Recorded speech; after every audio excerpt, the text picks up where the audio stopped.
Assalamualaikum adik. Waalaikumsalam. Adik, sesuai janji kemarin kita akan melakukan pengenalan kesehatan ya. Pertama tentang bencana longsor sama tentang baru tekan untuk luka tertutup sama yang terbuka. Nah, sebelumnya kenalkan siapa? Kenal. Oke. Nah kalau gitu nanti waktunya kita akan memakan waktu sekitar 10-15 menit ya untuk topiknya tadi. Gimana, Adik bersedia? Bersedia. Oke, kalau gitu nih di sini sebelumnya aku akan menjelasin tentang tanah longsornya terlebih dahulu. Siap ya? Ya. Oke, Ade sebelumnya tahu nggak tanah longsor itu apa?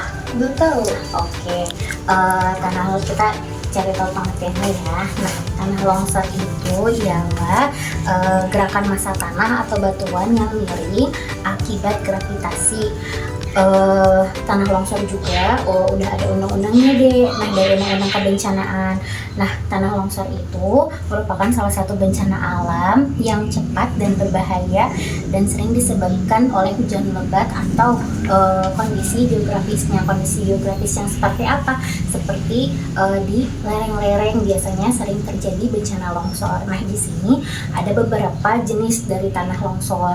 Nah, yang pertama ada jenis yang translasi atau gerakannya langsung lurus ke bawah. Lalu yang kedua ada jenis rotasi atau gerakan tanahnya yang berputar-putar. Dan yang ketiga ada jenis aliran bahan rombakan atau ini seperti kayak di dataran tinggi tapi punya tanah yang lembek, jadi tanah yang tercampur dengan air kayak lumpur kayak gitu ya.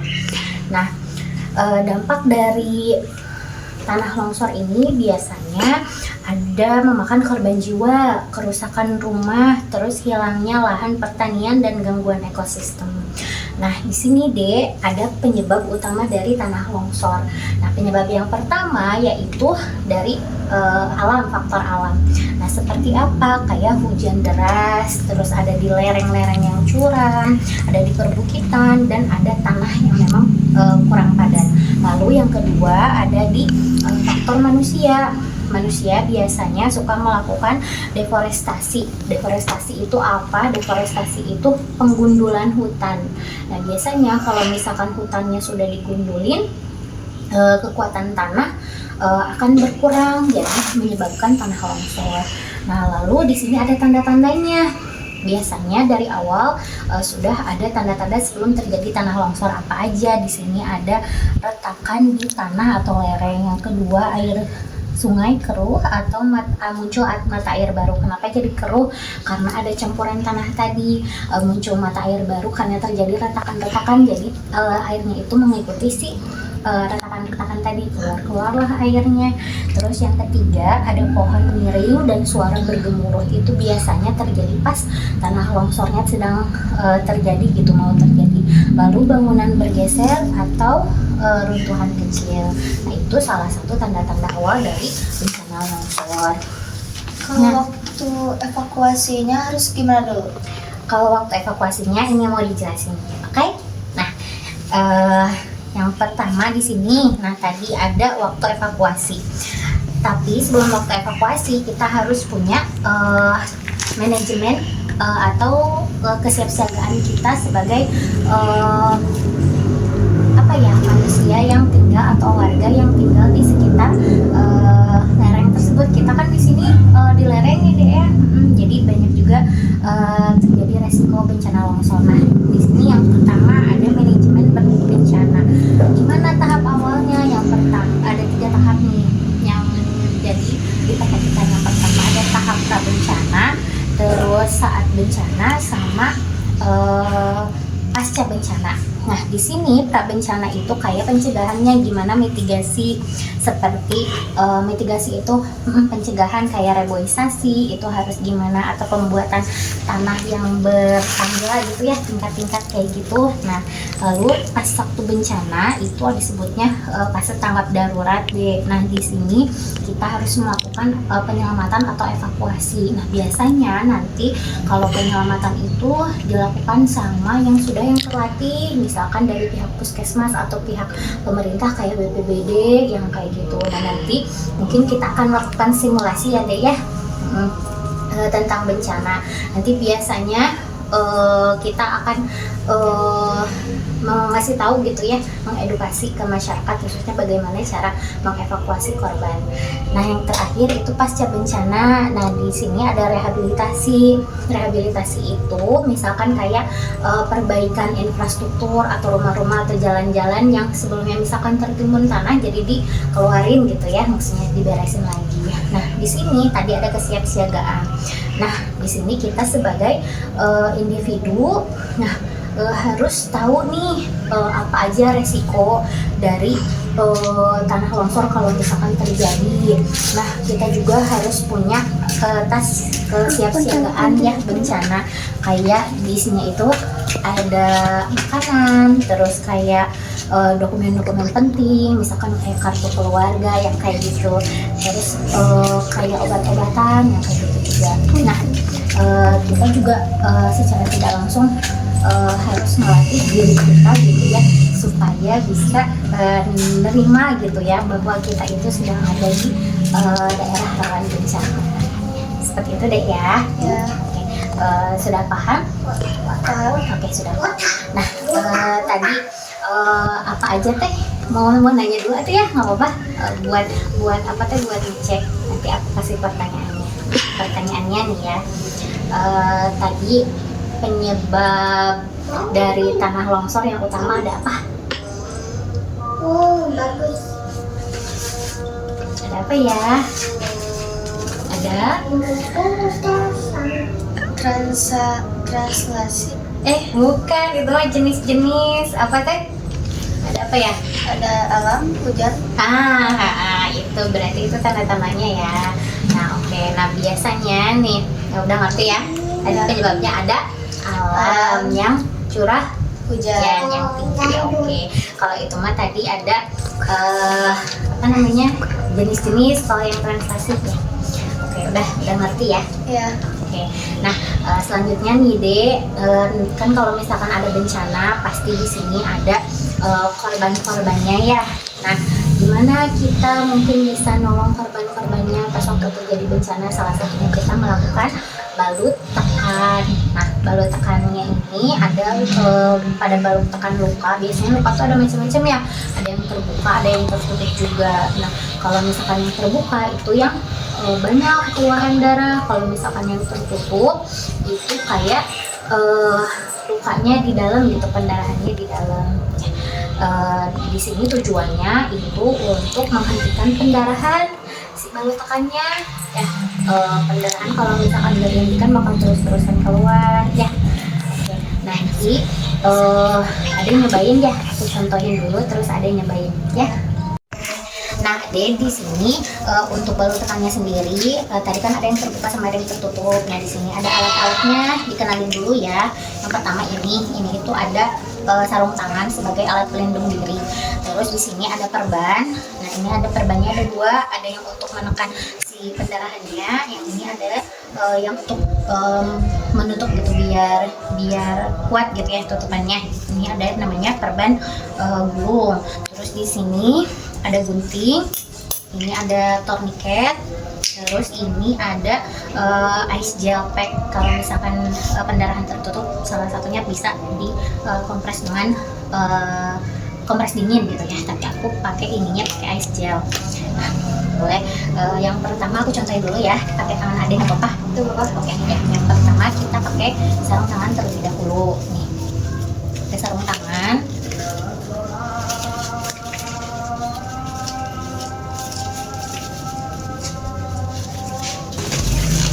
Sarung tangannya dipakai dulu biar apa? Biar aman ya. Nah, selanjutnya boleh minjem tangannya, misalkan ya, maaf ya, di sini tuh berdarah misalkan ya. Yang pertama kita kasih pasak dulu set ke pusat pendarahannya. Prinsipnya ada 3. Yang pertama ditutup, terus yang kedua ditekan.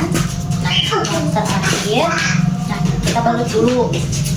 Nah, balut ini salah satunya buat tekan biar kuat ya, biar ditutup juga.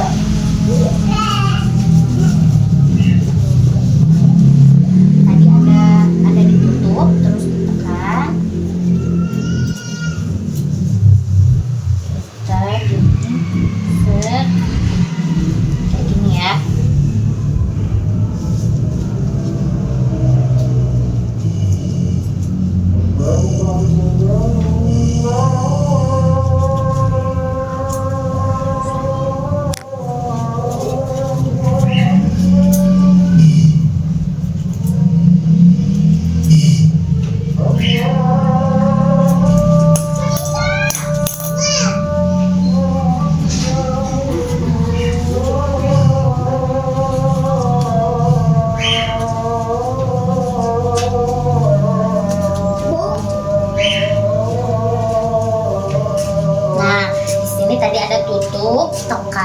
ini pas ditekannya pakai ini biar kuat ya. Terus yang terakhir kita tinggikan. Nah, kan kayak gini di atas posisi jantung kita supaya pendarahannya biar nggak terlalu banyak gitu ya. Nah kayak gitu ini buat luka terbuka. Nah terus selanjutnya, nah ini simpan dulu. Dan mau minjem satu lagi boleh.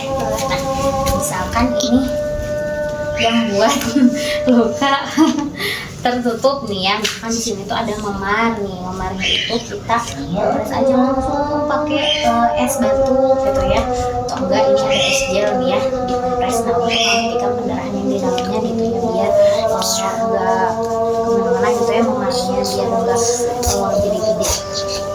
Nah selanjutnya kalau misalkan nanti ada luka yang memang kayaknya ini mah sudah tidak bisa diselamatkan gitu, harus ditong misalkan ya, kan tahu kan dipotong diamputasi. Nah nanti sama Ade teh misalkan di sini nih ini teh kayak mau udah mau gitu ya. Nah di sini sama Ade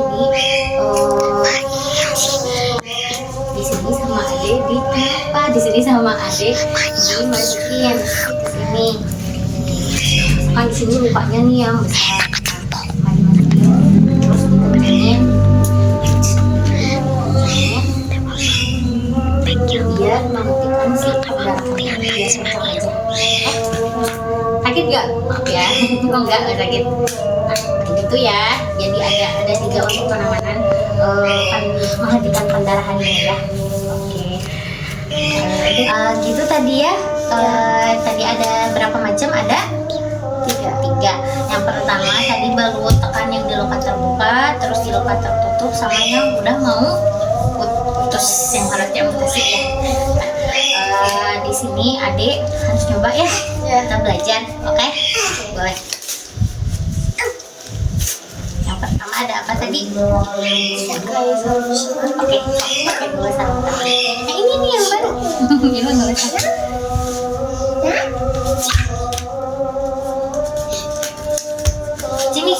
Sini, nggak apa-apa sini. Duduk aja di sini. Mau ikut? Nah ini teh kembali, maaf ya. Nah, mana jempolnya? Nah gitu.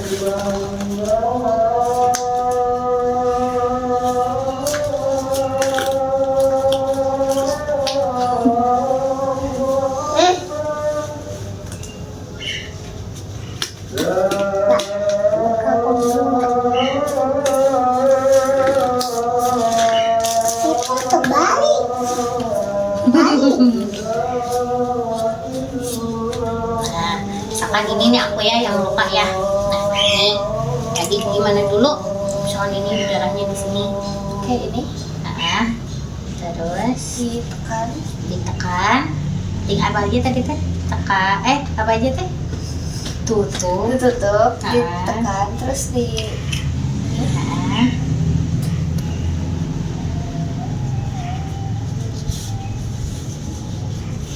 gunting.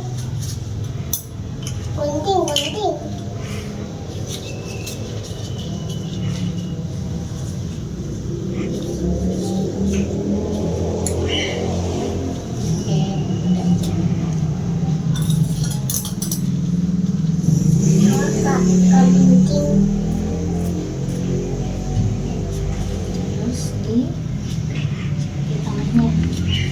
Nah, gitu. Biar bisa ditali. Nah, udah. Gunting. Satu ke sana, yang ke sini. Ayo, atulah.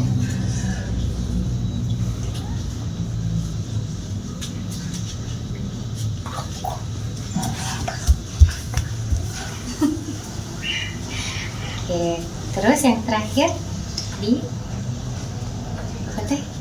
Jadi teh kan ada 3, ditutup, ditekan, ditekan dan ditinggikan. Nah, ditinggikan kayak gini ya. Jadi apa aja?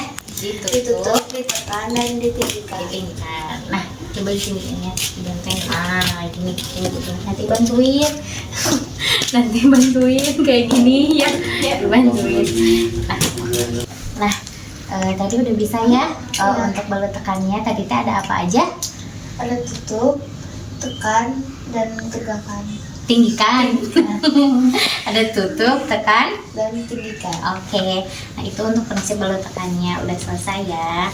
Tadi juga udah dicoba, berarti udah lumayan paham, udah bisa. Tinggal nanti mungkin bisa kepake ya. Mungkin bukan bencana atau ada suatu kejadian yang lain gitu ya, mungkin bisa dipakai. Oke adik, segitu aja. Tadi ada pemaparan pendidikan kesehatan tentang bencana ya, bencana tanah longsor, sama yang kedua ada demonstrasi untuk melakukan balut tekan atau tertutup sama luka terbuka. Ya, terima kasih banyak ya waktunya Ade ya. Sama-sama. Kalau gitu Teteh mau pamit. Makasih. Assalamualaikum. Waalaikumsalam.